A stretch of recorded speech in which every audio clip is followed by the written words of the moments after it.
Hello friends students, आज हम देखेंगे एंटी कन्वल्जेंट्स का सेकंड पार्ट। कल हमने देखा था स्टार्टिंग के कुछ ड्रग कैटेगरीज।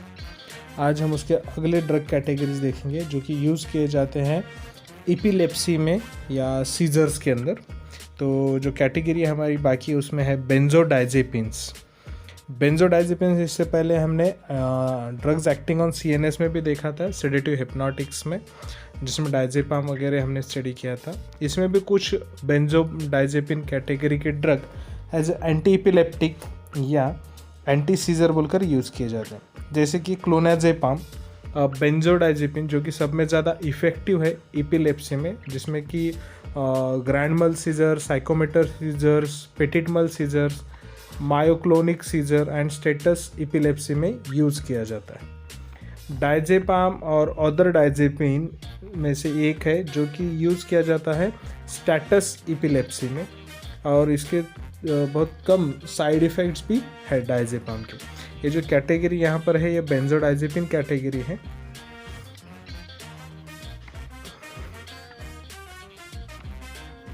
ओके, तो इसका स्ट्रक्चर एक्टिविटी सार हम देखेंगे। तो डायजेपाम जो है, जिसमें R1 यहाँ पर जो है फिनाइल ग्रुप रहेगा, R2 यहाँ पर H रहेगा और R3 पर CH3, ये हो गया डायजेपाम। नाइट्राजेपाम में सिमिलर स्ट्रक्चर रहेगा, ओके, बट चेंज यानी इसमें सिर्फ ये रहेगा। क्लोनाजेपाम में R1 पर रहेगा C2H5 इथाइल ग्रुप, R2 पर रहेगा CH3 और R3 पर रहेगा हाइड्रोजन, ओके। तो ये सब स्ट्रक्चर्स जो आपको बताया गया R1, R2 और R3 की पोजीशन में।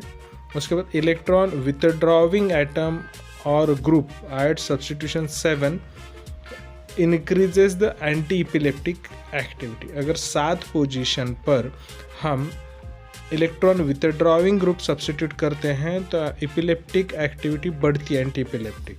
और इलेक्ट्रॉन डोनेटिंग सब्स्टिट्यूएंट पोजीशन 7, 8 और 9 पर अगर हम करते हैं तो इस केस में इपिलेप्सी की जो activity, anti epileptic activity drug की, वो कम हो जाती है इलेक्ट्रॉन डोनेटिंग ग्रुप से, ओके। अब phenyl group at position 5 is necessary for activity, but only halogen substituents are allowed in the ortho position. The electrons withdrawing groups at ortho or diortho positions at 5 phenyl increases the activity.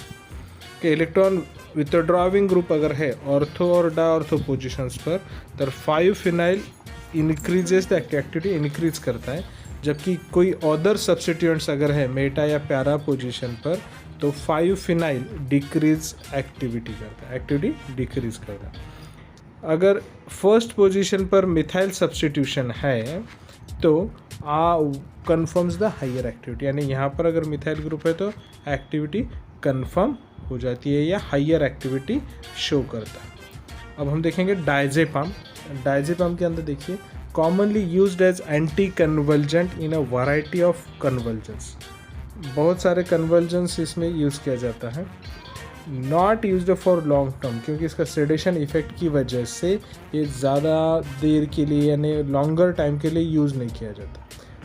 Mechanism of action जो है इसका, ये same है जैसा कि sedation है, ये chlorine channel के ऊपर काम करता है।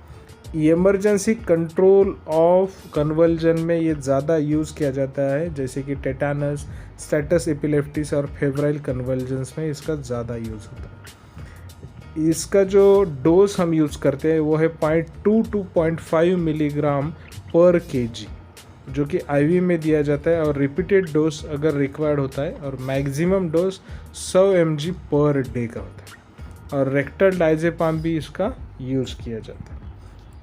एडवर्स इफेक्ट में long term use of clonazepam अगर हम ज़्यादा वक्त के लिए यूज़ करते हैं तो ड्राउजीनेस और लिथार्जी आती है इसमें।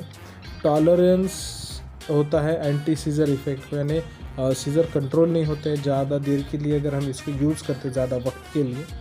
Muscular incoordination and ataxia is a side effect. Hypotonia, dysarthria and dizziness ये भी इसके साइड इफ़ेक्ट्स में आता है। Behavioural abnormalities in children, that is aggression, hyperactivity, irritability and difficult in concentration, ये इसके side effects. Increased bronchial and salivary secretion, exacerbation of seizures. Okay, therapeutic uses में clonazepam is used in absent seizure, myoclonic seizure in children. 1 से 6 महीने के अंदर भी ये clonazepam use किया जाता है। Dose initials 1.5 milligram per day childrens में, और उसके बाद 0.01 टू 0.03 पर mg पर kg पर डे, इतना यूज़ किया जाता है। स्टेटस इपिलेप्टिक्स में डायजेपैम और लोराजेपैम भी यूज़ किया जाता है एज ए अल्टरनेटिव, अगर रेजिस्टेंस उसमें क्रिएट होता है। अब कुछ मिसलेनियस भी है। Compounds are bearing different miscellaneous basic chemical structure, यानी जो हमने अभी तक कैटेगरी थी उससे अलग स्ट्रक्चर अगर है तो वो मिसलेनियस कैटेगरीज में आते हैं, यानी उनको हम एक पर्टिकुलर कैटेगरी में क्लासीफाई नहीं कर पाते। ओके, तो ये भी जो कैटेगरी है सिग्निफिकेंट एंटी कन्वर्जेंट एक्टिविटी बताते हैं। इसमें से कुछ कंपाउंड ऐसे हैं जैसे कि प्राइमिडोन, फेनसामाइड, कार्बामेज़ेपिन, सल्फेटामाइड और वैल्प्रोइक एसिड। तो हमें देखते हैं मिसलेनियस कैटेगरी में कार्बामेज़ेपिन, ये कार्बामेज़ेपिन का स्ट्रक्चर है। केमिकली जो ये रिलेटेड है वो है इमिप्रामाइन के साथ, दिखता है इमिप्रामाइन के वैसा। ट्राइजेमिनल न्यूरल्जिया पर काम करता है। लिथियम लाइक एक्शन है इसका, लिथियम के जैसे एक्शन बताता है। मूड स्टेबलाइज करने में इसकी बहुत ज़्यादा मदद होती है, और फार्माकोलॉजिकल एक्शन में फेनेटोइन के जैसे एक्शंस बताता है। अनलाइक फेनेटोइन, ये यानी फेनेटोइन के अलावा जैसे फेनेटोइन काम करता है उसके जैसे तो काम करता है, उससे एडिशन में inhibit Kindling, modifies electric shock seizures, raises threshold of PTZ and electroshock, ये इसके extra activities. Mode of action जो है वो सोडियम चैनल वोल्टेज गेटेड को इनएक्टिव करता है, हेंस एक्साइटेशन जो है कम होता है, और गाबा रिसेप्टर को भी ये पोटेंशिएट करता है। इसका सिंथेसिस है, पहले तो ये वाला स्ट्रक्चर हम यूज़ करेंगे ट्राइसाइक्लिक स्ट्रक्चर, उसकी रिएक्शन करेंगे हम एन ब्रोमोसक्सिनामाइड के साथ में एसिटिक अनहाइड्राइड। उसके बाद ये इंटरमीडिएट आएगा, उसको वापस प्रोसीड करेंगे रिएक्शन में, तो कार्बोक्सिलेशन रिएक्शन होगा तो COCH3 आएगा और ब्रोमीन डीब्रोमिनेशन रिएक्शन होगा। उसके बाद उसकी ट्रीटमेंट हम बेस के साथ करेंगे NaOH के साथ, तो हमें मोस्ट प्रोबेबल स्ट्रक्चर मिलेगा। उसके बाद हम उसकी रिएक्शन करेंगे कार्बोनिल क्लोराइड और अमोनिया के साथ, तो हमें urea like structure N position पर ऐड होता हुआ मिलेगा, जो कि होगा कार्बामेज़ेपिन का स्ट्रक्चर। इसकी फार्माकोकाइनेटिक्स, ये वाटर सोल्यूबल बहुत कम है, जिसकी वजह से ओरल एब्जॉर्प्शन बहुत कम होता है इसका, और 75% जितना भी हमारे बॉडी के अंदर का है उसमें से 75% प्लाज्मा प्रोटीन को बाउंड होता है। इसका मेटाबॉलिज्म लीवर में होता है। एक्टिव 10-11 इपॉक्सी कार्बामेज़ेपिन इसके मेटाबोलाइट्स हैं। सबस्ट्रेट और इंड्यूसर है CYP3A4। हाफ लाइफ 20 से 40 घंटे है। Decreases afterwards due to induction, जैसे जैसा वक्त जाएगा वैसे वैसे इसकी हाफ लाइफ कम होती जाती है। एडवर्स इफेक्ट इसके हैं auto induction of metabolism, nausea, vomiting, diarrhoea and visual disturbances होते हैं। हाइपर सेंसिटिविटी ज़्यादा इसमें, जैसे कि rashes, photo sensitivity, hepatitis, granulocyte suppression and aplastic anaemia भी एज ए साइड इफेक्ट दिखता है कार्बामेज़ेपिन का। कार्बामेज़ेपिन ADH एक्शन को बढ़ाता है। हाइपोनाट्रेमिया एंड वाटर रिटेंशन इसकी वजह से बढ़ता है। टेराटोजेनिक इफेक्ट भी बताता है ये एज ए साइड इफेक्ट, और एक्सर्बिट्स एब्सेंस ऑफ सीजर। इसको यूज़ किया जाता है कॉम्प्लेक्स पार्शियल सीजर के अंदर, GTCS एंड SPS में भी, trigeminal and related neurological disorders में, manic depression, illness and acute mania में भी इसको यूज़ किया जाता है। इसको टैबलेट फॉर्म में यूज़ करते हैं, जैसे कि 100 milligram tablet, 200, 400।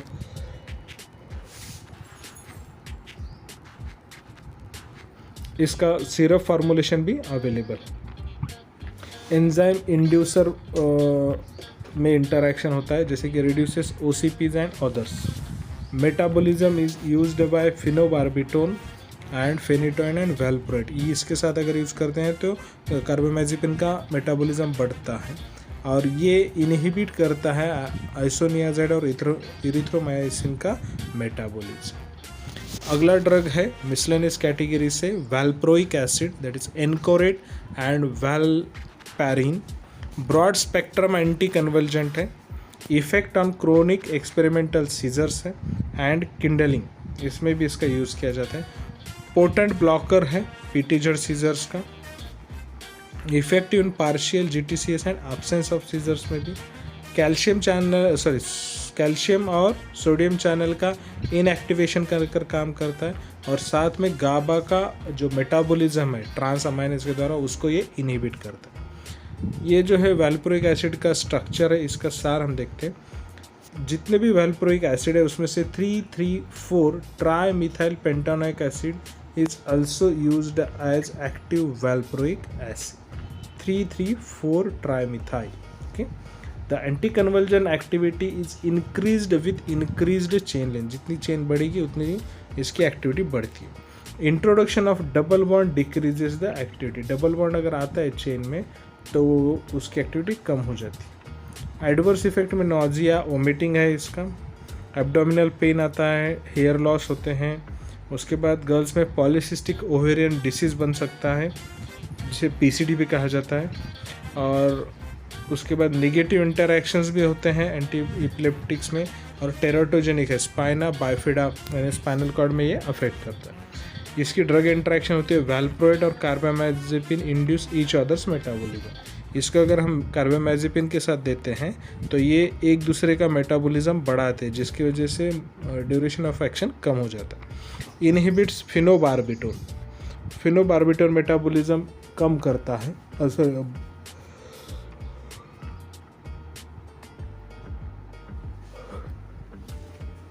Valproic acid phenobarbitone का मेटाबॉलिज्म कम करता है, जिसकी वजह से उसका प्लाज्मा लेवल बढ़ता है और ड्यूरेशन ऑफ एक्शन भी बढ़ता है।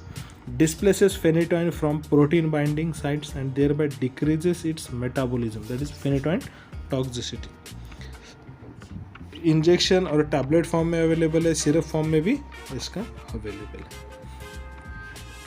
This is the drug where structure elucidation कि कौन सा ड्रग कहाँ पर काम करता है उस हिसाब से। सिनेप्टिक नर्व, पेरिसिनेप्टिक न्यूरॉन और इनहिबिटरी न्यूरॉन। ये आपका एक्साइटरी न्यूरॉन है, ये इनहिबिटरी न्यूरॉन है और ये पोस्ट सिनेप्टिक न्यूरॉन है। तो यहाँ पर कौन से ड्रग काम करेंगे पीने से प्री सिनेप्टिक लेवल पर, पोस्ट सिनेप्टिक और इनहिबिटरी न्यूरॉन्स पर। तो यहाँ पर जो है गाबा का इनहिबिशन उस हिसाब से ये काम करता है।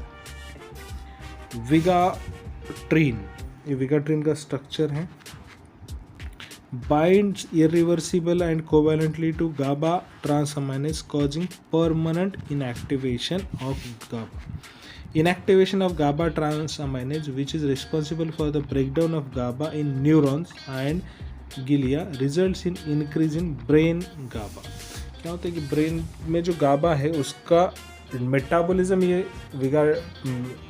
विगाट्राइन कम करता है, जिसकी वजह से GABA का कॉन्सेंट्रेशन ब्रेन के अंदर बढ़ता है। इसका सिंथेसिस है, इस सिंथेसिस में तकरीबन 7 स्टेप है। तो 7 स्टेप में सबसे पहले साइक्लोपेंटेन का स्ट्रक्चर यानी पायरोल का स्ट्रक्चर लिया जाता है, उसको प्रोसेस कर उसमें से जो एसिड ग्रुप का कन्वर्जन अल्कोहल ग्रुप ऑक्सीडेशन के द्वारा किया जाता है। तो उसके अंदर एडिशन होता है थायोबेंजीन का, उसको फिर सोडियम साइनाइड के साथ ट्रीट करेंगे तो ये स्ट्रक्चर मिलेगा हमें। उसको वापस फिर हम रिडक्शन के लिए प्रोसीड करते हैं H2 और पैलेडियम के साथ, तो we will get this intermediate, जिसको पेरोक्साइड इफेक्ट के लिए प्रोसीड किया जाता है। तो उसके बाद हमें ये स्ट्रक्चर मिलेगा 6 वाला स्ट्रक्चर। फिर इसको वापस प्रोसीड करेंगे हम ऑक्सीडेशन के लिए K2Cr2O7 के साथ, तो हमें 7th नंबर का स्ट्रक्चर मिलेगा, जिसको HCl और के साथ ट्रीट करेंगे एसिडिक, तो हमें हमारा विगाबैट्रीन मिल जाएगा। The reduction by known methods of polyglutamic acid to the alcohol, ये पूरा उसका टेक्स्ट है सिंथेसिस का, जिसमें कि फर्स्ट स्ट्रक्चर है pyroglutamic acid to the alcohol and its acylation with paratoluene sulphonyl chloride gives us five tosyl oxymethyl pyrrolidine 2-on, ये third number का structure, which by reaction with 14C labeled sodium cyanide in DMF yields 5-14C cyanomethyl pyrrolidine 2-on, fourth number का structure. उसको हम proceed करेंगे H2 यानी reduction के लिए aluminium trioxide के साथ, तो हमें मिलेगा diethyl amine five two dimethyl amino ethyl pyrrolidine 2-on, जो कि 6 नंबर का स्ट्रक्चर है। उसको ऑक्सीडाइज करेंगे हम परऑक्साइड के साथ इन वाटर, तो ईएन ऑक्साइड बनेगा, जो कि है हमारा 6th वाला स्ट्रक्चर, यानी 6th वाले स्ट्रक्चर का ईएन ऑक्सीडेशन होगा। और उसको हम वापस प्रोसीड करेंगे K2Cr2O के साथ ज़ाइलिन रिफ्लक्सिंग विद ज़ाइलिन, तो हमें मिलेगा 5-14C विनाइल पायरोलिडीन 2-on, यह 7th नंबर का structure, which is finally submitted to ring opening with 5 molar aqueous HCl followed by neutralization with triethyl amine, तो हमें मिलेगा हमारा फाइनल स्ट्रक्चर ऑफ फिगर 3। अगला जो हमारा ड्रग है वो है गाबापेंटीन। ये है गाबापेंटीन का स्ट्रक्चर, इसमें है साइक्लोहेक्सिन की रिंग जो कि अटैच है CH2COOH और दूसरी साइड में है CH2NH2, binds to alpha two delta protein subunits of voltage gated calcium channel पर ये बाइंड होकर कैल्शियम चैनल ब्लॉक करता है। Closes N and PQ presynaptic calcium channels, diminishing excessive neuronal activity and neurotransmitter. Calcium channel block करने की वजह से neuronal activity block होती है, जिसकी वजह से एक्सेसिव न्यूरोनल ट्रांसमीटर रिलीज नहीं होता। Gabapentin, GABA derivative can cross blood brain barrier, GABA का डेरिवेटिव होने की वजह से blood brain barrier easily cross कर सकता है। इसके बाद एनहांसेस गाबा रिलीज को बढ़ाता है, बट नॉट अगोनिस्ट ऑफ गाबा। गाबा का रिलीज बढ़ाता है बट ये अगोनिस्ट नहीं है गाबा का। Originally design to be centrally active GABA agonist, that is rapid transfer of blood brain barrier. ये मेजरली डिज़ाइन किया था कि गाबा को अगोनिस्ट बनाने के लिए, बट इसको बाद में यूज़ किया गया। Bind protein cortical membrane similar to L type voltage sensitive calcium channel but do not alter calcium currents. Pharmacological effects: inhibits Hind lab extension in EME seizure, inhibits clonic seizure induced by PTZ. Efficacy is equal to valproic acid but different from carbamazepine and phenytoin. इसके वजह से ये orally बहुत अच्छी तरह से observe होता है, मेटाबोलाइज नहीं होता ह्यूमन में, एज इट इज़ वो बाहर अनचेंज्ड यूरिन में निकल जाता है। हाफ लाइफ 4 से 6 घंटे, यानी 4 से 6 घंटे के बाद ये ऑटोमेटिकली जिस तरह से लिया है उसी तरह से निकल जाएगा। अभी तक तो इसके कोई ड्रग इंटरेक्शन पता नहीं। पार्शियल सीजर्स विथ और without secondary generalisation in addition to other drugs. 900 से 1800 milligram per day which is equivalent to 300 EMG per day carbamazepine is used alone. Okay, यानी 300 मिलीग्राम का जो कार्बामेज़ेपिन हम यूज़ करते थे उसकी वजह हम 900 से 1800 मिलीग्राम पर डे इसको यूज़ कर सकते हैं गाबापेंटीन को। Usual starting dose 300 milligram per day हम यूज़ कर सकते हैं। एडवर्स इफेक्ट है सोमोलेसेंस, डिजीजेस एंड अटैक्सिया। तो यहाँ पर हम पूरे एंटी कन्वर्जेंट ड्रग्स को स्टडी किए हैं। ओके, अगर किसी को कोई कुछ इशू है, डाउट है, तो you can ask me in a comment box में लिखिए, तो I will try my level best to answer your questions. कोई भी क्वेश्चंस है एंटी कन्वर्जेंट्स में, तो ये हमारा एंटी कन्वर्जेंट का सेकंड पार्ट था जो कि हमने आज डिस्कस किया है। फर्स्ट पार्ट ऑलरेडी आपको लिंक दी हुई है डिस्क्रिप्शन में, उसको भी आप देख ले तो आपको समझ में आएगा दोनों भी। अगर वीडियो पसंद आए तो लाइक कीजिए, सब्सक्राइब करना ना भूले चैनल को, और बेल आइकन पर क्लिक करेंगे तो आपको जल्द से जल्द यानी सबसे पहले आपको वीडियो का नोटिफिकेशन आएगा जैसे ही हम नया वीडियो अपलोड करेंगे। Thank you all of you.